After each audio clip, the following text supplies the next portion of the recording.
by the next morning, there were hundreds of moms willing to clean up messes, willing to protect protesters, willing to be nonviolent and put themselves in harm's way for others. What didn't happen at the Justice Center?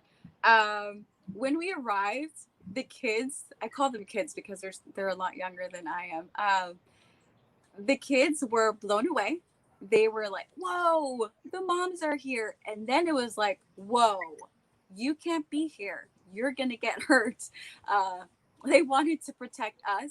And so we had to let them know that, no, we understood. We thought we understood what it would mean for us to protect them. And so they did. They told us where to stand. They, the medic team came up and they're like, oh, you might need some water or you might need these wipes. They were fully stocked and ready for us to be tear gassed. Unfortunately, though, we moms were so naive. We thought we weren't going to get tear gassed. We didn't think they would shoot as soon as they saw us, because the narrative had been that the protesters were violent, that they were throwing bricks, that they were throwing water bottles, that they were just being these grotesque, vile protesters. And in fact, that's not what we saw at all. So we moms were like, this is going to be fine. So I thought we were going to be fine. But at around 10:45 p.m., I looked down at my watch because I noticed federal officers walking up from the street, not from the building, but from the street. And then they assembled very quickly. And then they started doing these hand signals, and we were shot within seconds. They didn't even talk to us. There was no nothing. They were just matter of fact. We marched out, they assembled, they did these hand signals, and then they shot us. What were you shot with? We were initially shot, the first rounds, they're called flashbangs. They shot those at our feet and they like sparked up. And you can see us in our video. We move back because we're terrified.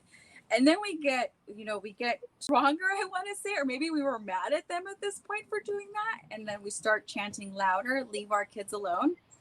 And then tear gas. I didn't know what that was, but it's tear gas shot at our feet, and you start to see the smoke. And then your ears start to do this thing where it's kind of like that ring, but it actually hurts your jaw. I didn't know this at the time, but I had lost control of my bodily fluids, and I was also vomiting while I'm standing there.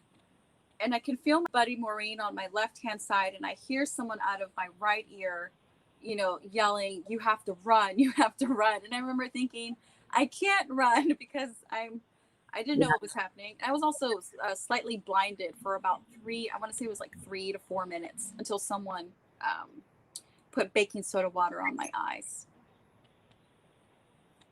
And that was your first night? That was my first night. I think like most of the moms that were there that experienced that for the first time, I don't think we slept. I think we cried a lot. If they're anything like me, we cried and we vomited some more. And then we got up. And then we planned our Sunday night. What were we going to do different this time? How are we going to help people know that, yes, we were nonviolent, that we didn't deserve what the federal officers did to us, that the kids out there didn't deserve the treatment that they received? How are we going to change it? And so we decided to wear yellow, to be just like we wanted it to look kind of like a daisy field or a sunflower field. And we also decided on carrying sunflowers and putting the sunflowers on the fence that the federal officers were protecting, just to remind them that we're human. We're not subhuman. But it didn't work. They shot us again and again and again and again.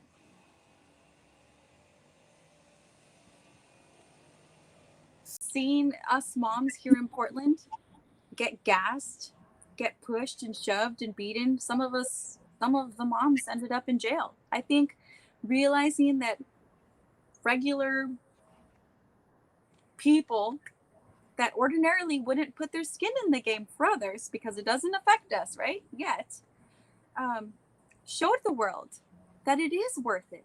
That people are worth it. Our neighbors are worth it. Anyone's worth it. Because when someone else is in trouble, you should help. Just as if you saw someone drowning. You wouldn't just walk up to the lake or the pool and be like, oh, someone's drowning, let me walk away. No, you would jump in. You would do whatever you could to help that person.